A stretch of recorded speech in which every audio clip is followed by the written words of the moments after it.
कभी कभी जिंदगी में कुछ ऐसा हो जाता है जिस पर विश्वास करना आसान नहीं होता। ये कहानी है गोपाल राव की, एक बुजुर्ग व्यक्ति जो अपनी पुरानी सूती फटी पुरानी जैकेट पहने कंधे पर एक पुराना सा चमड़े का बैग लटकाए धीरे धीरे चल रहा था। उनके सफेद बाल और माथे की गहरी लकीरें उनके जीवन के अनुभवों को बयां कर रही थीं। उन्हें देखकर ऐसा लग रहा था जैसे गरीबी की सारी हदें पार हो चुकी हों। गोपाल राव बार बार अपनी जेब से टिकट निकालकर देखते थे। उनके पास महाराजा एयरलाइंस का बिजनेस क्लास का टिकट था, नई दिल्ली से मुंबई। वह धीरे धीरे आगे बढ़े। जैसे जैसे वह आगे बढ़ रहे थे, सभी यात्री और स्टाफ उन्हें ही देख रहे थे। उनके कपड़े, उनकी वेशभूषा देखकर सभी आपस में बातें कर उनका मजाक बना रहे थे। चेक इन काउंटर पर खड़ी युवा कर्मचारी रीना ने जैसे ही टिकट देखा, वह हैरान रह गई। फिर उसके चेहरे पर एक विस्मय भरी मुस्कान आई।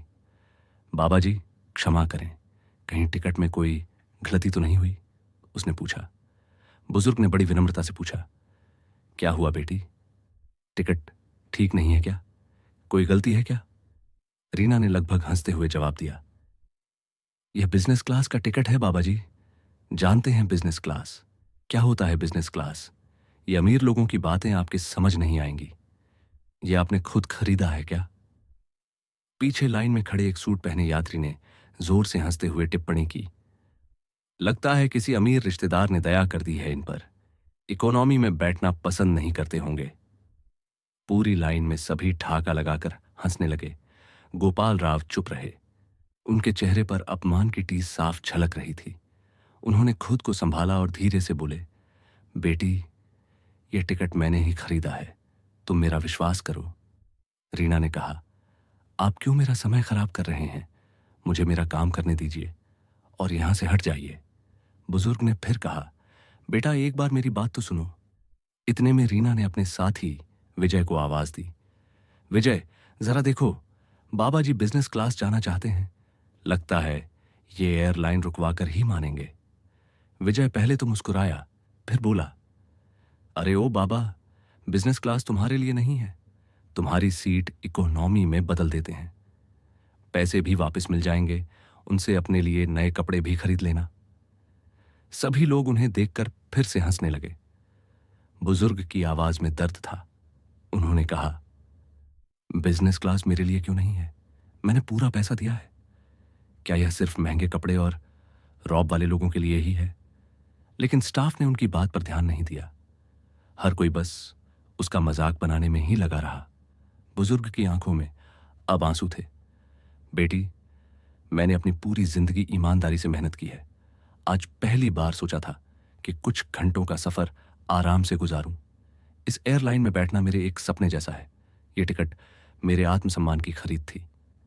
लेकिन कोई सुनने को तैयार नहीं था। सभी बस सूट बूट पहने उनके आत्मसम्मान को ठेस पहुंचाने में ही लगा रहा। इसी दौरान एक लंबा चौड़ा अमीर आदमी, जिसका नाम मिस्टर जिंदल था, काउंटर पर आया। वह महंगे परफ्यूम की खुशबू से महक रहा था। मुंबई के लिए बिजनेस क्लास की सीट चाहिए। फौरन रीना ने विनम्रता से कहा, सर सीट फुल है। जिंदल ने क्रेडिट कार्ड निकालकर मेज पर पटक दिया। मैं 5 गुना कीमत दूंगा, मुझे अभी सीट चाहिए, मेरी मीटिंग बहुत जरूरी है। पूरा स्टाफ एक दूसरे को देखने लगा। लालच उनकी आंखों में साफ था। उनकी नजरें बुजुर्ग पर टिक गईं। विजय आगे बढ़ा और सख्त आवाज में बोला, आपको कब सा समझा रहे हैं, लेकिन आप कुछ समझने के लिए तैयार ही नहीं हैं। मिस्टर जिंदल हमारे वीआईपी कस्टमर हैं। आप अपनी सीट छोड़ दीजिए, बहस मत करिए। आपका चेहरा ही बता रहा है कि आप झूठ बोल रहे हैं। कुछ तो गड़बड़ किया है आपने। इतने में विजय ने उन्हें धक्का दिया और नीचे गिरा दिया। बुजुर्ग व्यक्ति को इस अपमान से गहरा सदमा लगा। वह नीचे ही बैठ गए और फुसफुसाए, क्या बुढ़ापे का कोई हक नहीं होता? क्या एक ईमानदार व्यक्ति की इज्जत की कोई कीमत नहीं? उनकी कांपती आवाज सुनकर कुछ यात्रियों ने नजरें झुका लीं, लेकिन किसी ने विरोध नहीं किया। विजय फिर से चिल्लाया, औकात है तेरी बिजनेस क्लास में बैठने की? कभी खुद को आईने में देखा है? तभी दूर से एक प्रभावशाली शख्सियत हॉल में दाखिल हुई। ये थे flight operation manager Avinash Mathur. Avinash रुके और बुजुर्ग की ओर इशारा करते हुए बोले, क्या समस्या है? सब कुछ इतना शांत क्यों है? क्या हुआ है यहां? क्या आपको कोई परेशानी है? अविनाश ने उन्हें कुर्सी पर बैठाया। रीना ने पूरी कहानी जल्दी से बताई। अंत में फुसफुसाकर कहा, सर, यह बुजुर्ग जिद कर रहे हैं। बुजुर्ग ने अविनाश की ओर टिकट बढ़ाया। बेटा, ये लोग जबरदस्ती मेरी सीट छीन रहे हैं। अविनाश ने बुजुर्ग के टिकट को ध्यान से देखा, फिर बुजुर्ग की ओर देखकर धीरे से कहा, बाबा जी, ये टिकट आपका ही है और यह सीट कोई आपसे नहीं छीन सकता। बुजुर्ग ने दर्द में कहा, लेकिन ये सब कह रहे थे कि मैं इस लायक नहीं हूं। अविनाश की आंखें गुस्से से लाल हो गईं। उन्होंने स्टाफ की ओर देखा और कहा, बिजनेस क्लास की काबिलियत सिर्फ पैसे से नहीं तय होती। तुम सबको शर्म आनी चाहिए। बुजुर्ग के चेहरे पर एक अजीब सी खामोशी थी।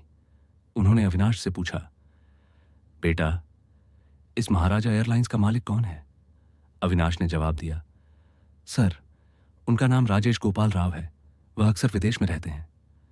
बुजुर्ग मुस्कुराए और बोले, नहीं बेटा, शिकायत नहीं करनी है। तुमने शायद टिकट पर लिखा सरनेम ध्यान से नहीं पढ़ा। अविनाश कंफ्यूज हो गया। उसने टिकट पर लिखे नाम पर एक बार और नजर डाली। नाम था गोपाल राव। बुजुर्ग की तरफ देखने लगा। बुजुर्ग ने धीरे से अपनी जैकेट की जेब से एक छोटा सा गोल्डन लॉकेट निकाला, जिस पर महाराजा एयरलाइंस का लोगो खुदा हुआ था।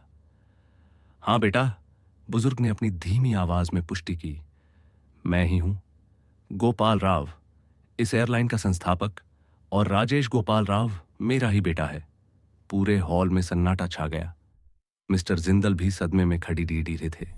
स्टाफ की बोलती बंद हो गई। रीना और विजय की हालत ऐसी थी मानो किसी ने उनके गाल पर थप्पड़ जड़ दिया हो। गोपाल राव ने कहा, आज मैं यात्री बनकर यह देखने आया था कि क्या मेरे जाने के बाद मेरी कंपनी इंसानियत को भूल गई है या नहीं।